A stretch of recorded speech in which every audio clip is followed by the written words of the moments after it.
Hey everybody in YouTube land, Clinton here from Oval Window Racing, brought to you from inside of Hubert.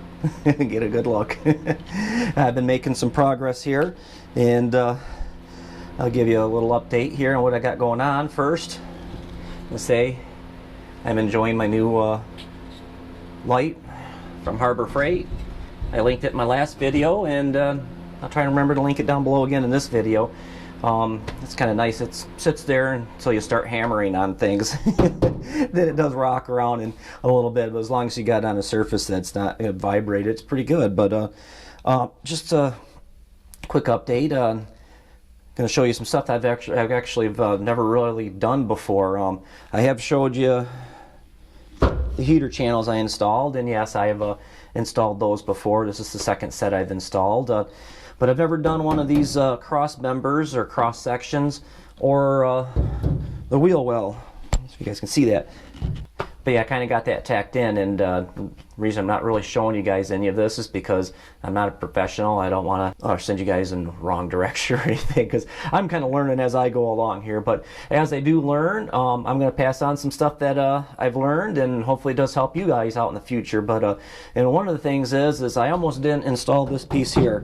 This is actually some material I bought for my car, Simon, years ago, 18 years ago, and I never put it in because I got a little kind of scared. I didn't want to dig into this whole mess here and not be able to continue it. But now that I've done that, I think I'm going to be comfortable and probably do that in the future here. But I am glad that I waited before I tacked this piece in, and I probably should have waited before I tacked put the heater channel in, or some people call it rocker arm, because I actually did have to kind of tweak the car up a little bit, because this piece actually does go underneath the heater channel, and then it goes behind the wheel well. And the reason I waited was because I ran out of gas for the welder. I am glad that I waited and didn't run, because this piece here, like I said, goes underneath the heater channel. But then you can see right here, I'm going to have to probably do a little metal work here, just get this to fit up there, but it fits behind that piece. And if I would have tacked the wheel well in first, I would have had a hard time just getting this piece in. Now I'll show you that in a minute. It is tight. I was able to do it without picking the body completely up. I only had to pick it up just about the thickness of the metal just to get it to slide underneath the heater channel. The other thing I've learned, okay, hopefully the lighting's good for you guys. But I had to drill the spot welds out, and I've never used this tool here. And as you can see, it's broke up. It's cheap, again, Harbor Freight, $5, but it is double-sided, so you can remove it and flip it over and use it again. But I bent the little guide point up. And I watched a couple videos before I bought this, and if you guys happen to have a better tool for moving spot welds, please reply. But in the video, the guy said you could actually tell when you got through the first section of steel. I was kind of unable to tell, other than I could see some rust go flying. I kind of knew I was through. But for me, it was just easier to drill through both pieces, since I'm replacing this bottom piece, so there was no need to save it. But the trick to using this guide point is spring-loaded, and it's supposed to keep you centered, but it does walk around. I did prick punch it, and that didn't help, but the suggestion was to use a drill, an 1/8" drill bit, and drill through the center of the spot weld, and then stick the little point in there and go to town. And that was a really good trick, and I'm glad I've seen it in 2 different videos. I'm glad I watched some videos first. So I'm just passing along what I learned. But yeah, problem with Harbor Freight is they don't sell the that little round bit that screws off. That's double-sided. They sell just the tool and the one bit. $5, no big deal. But I did get on eBay and find another one, so I'll have 2 of these tools, but that did come with extra bits, and I will recommend it, because this is all I've got done with the one tool, and I still got another whole side to do. And slide over there, and there's some spot welds I got to remove on that side probably. I don't know, it's pretty rough over there.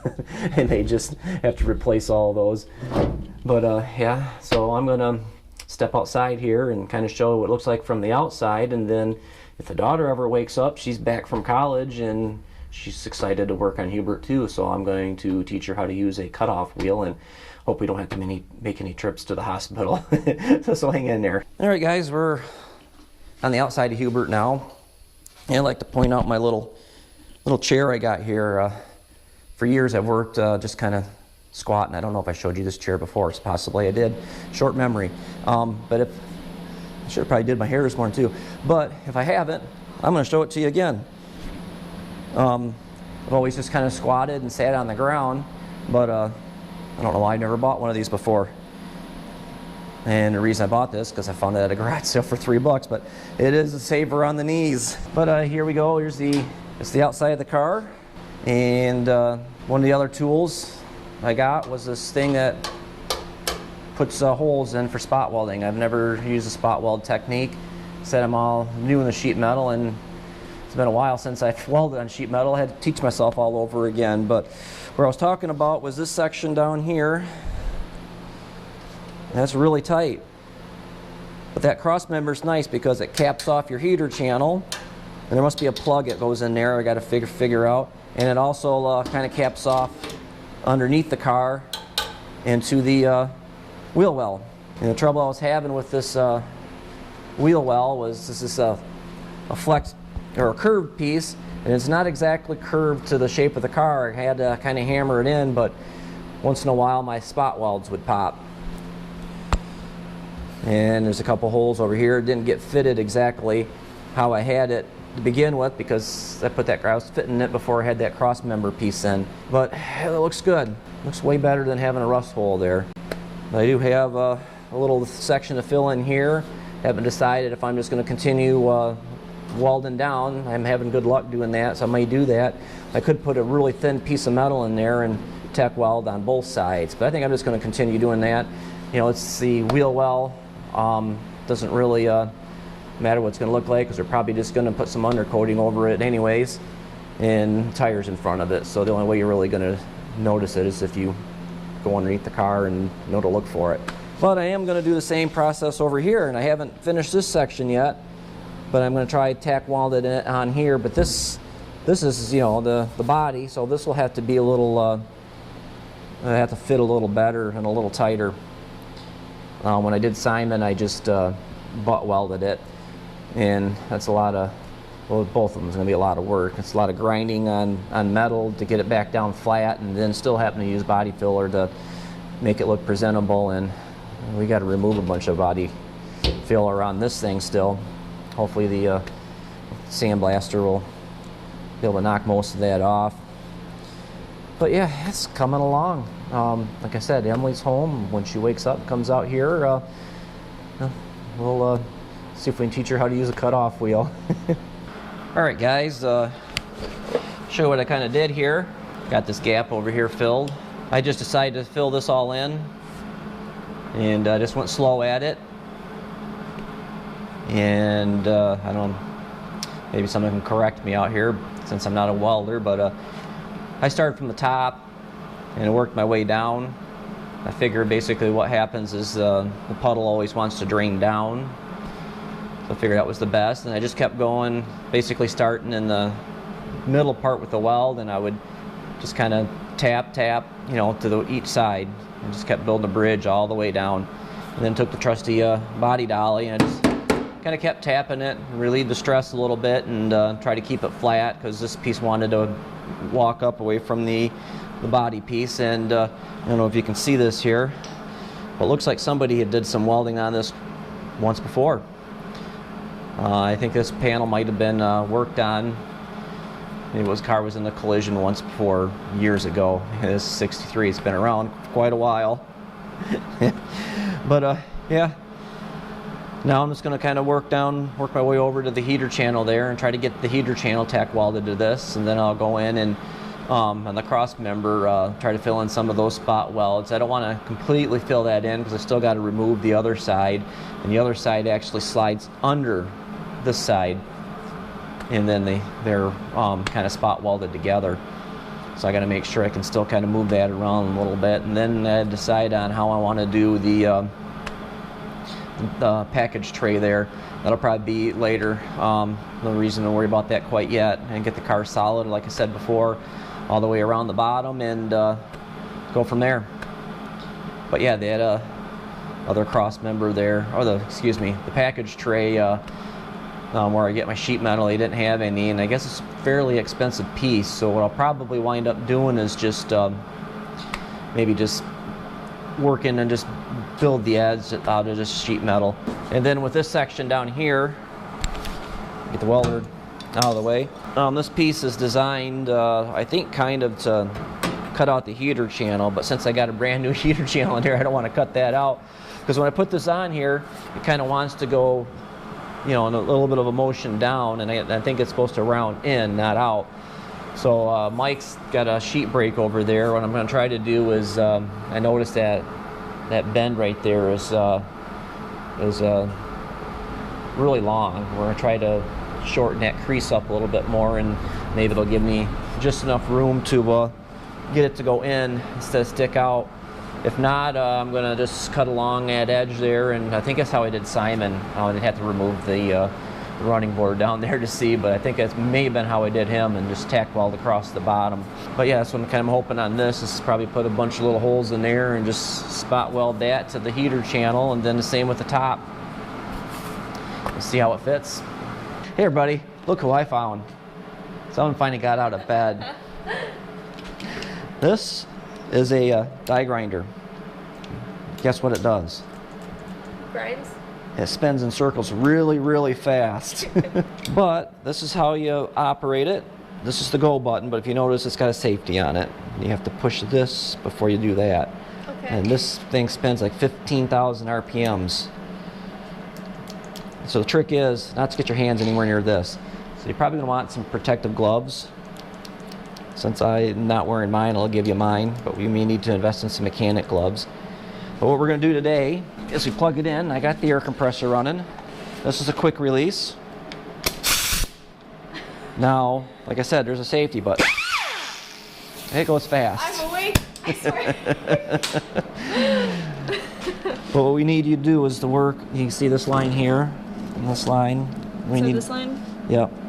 You want that off? Yeah, we're going to cut this piece off, because in order to fit the wheel well, we have to get this out of the way so we can put the wheel well in around the shock tower. This area and stuff. Yep, I think I already loosened that bolt. Yep, the bolt's loose. I got to take that bolt out.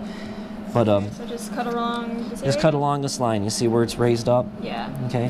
But the way this is going to go, since I don't have really expensive equipment, it's probably going to stop on you, so you're going to have to keep going in and out. But you're going to just kind of start on a line and just go back and forth, back and forth, back and forth, back and forth, back and forth. I would probably just start going on this line all the way up to here until you cut all the way through it. Okay. And then just work your way down this way. Hold on to that. Let me get you some safety glasses. The best for you. And I normally will rest my hand, like the non-trigger hand, up against it. And then, yeah, and well, no, just kind of like against here and there, so you can kind of go use it as a guide. Do I need to show you? Yeah. What I mean by that, we'll set this down here. Sometimes, I'll put my hand here, just kind of as a guide.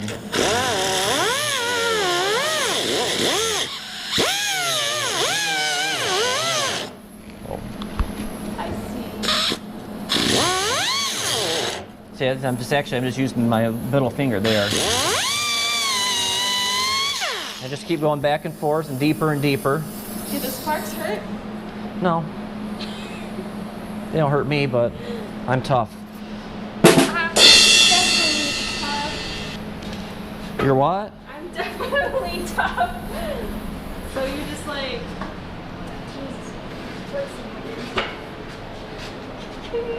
It's kind of like art. You're an artist, so it's just kind of like drawing a line. I Yeah. definitely know how to draw.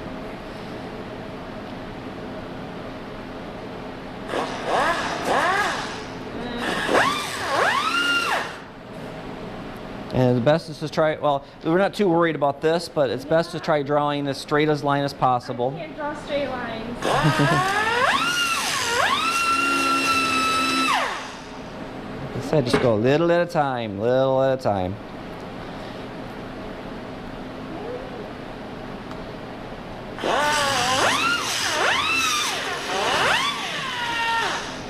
It's so straight. I don't even think I'm cutting it. That's a slow process. It doesn't go fast.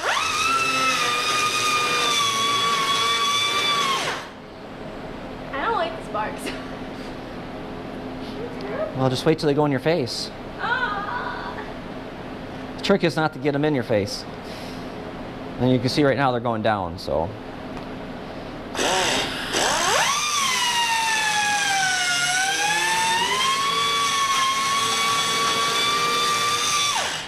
Yeah, just like that. And once I would kind of work your way down to the bottom, and then usually what I would do is like I'll break all the way through on the bottom and then work my way back up to the top.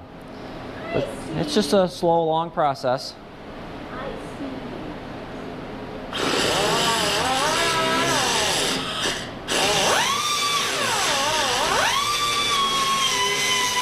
Jesus. I'm hoping there's one.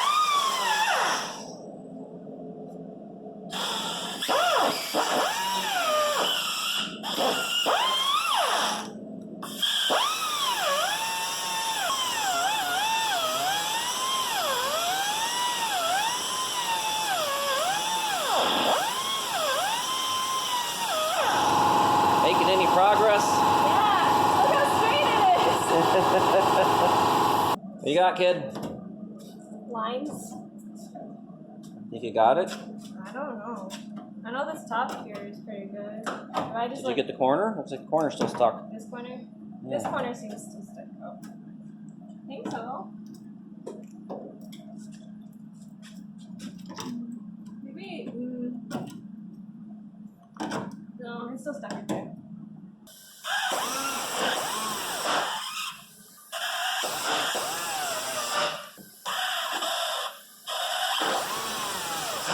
Oh! Yeah, I got it.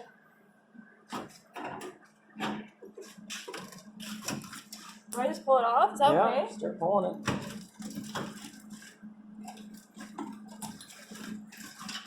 You can see, like, you may need to get the air hammer because it's probably stuck on a spot weld here, and then probably right here. I can see right here we need to separate it. So let me get the air hammer. This thing is scary, Oh.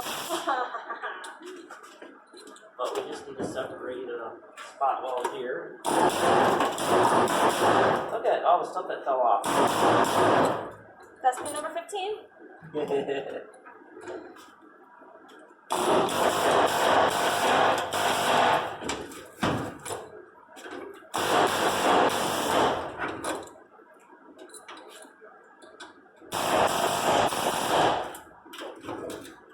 On the wrong side.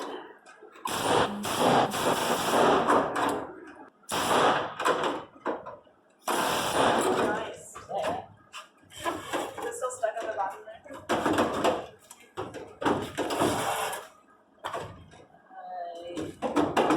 It might be. Oh, There we go.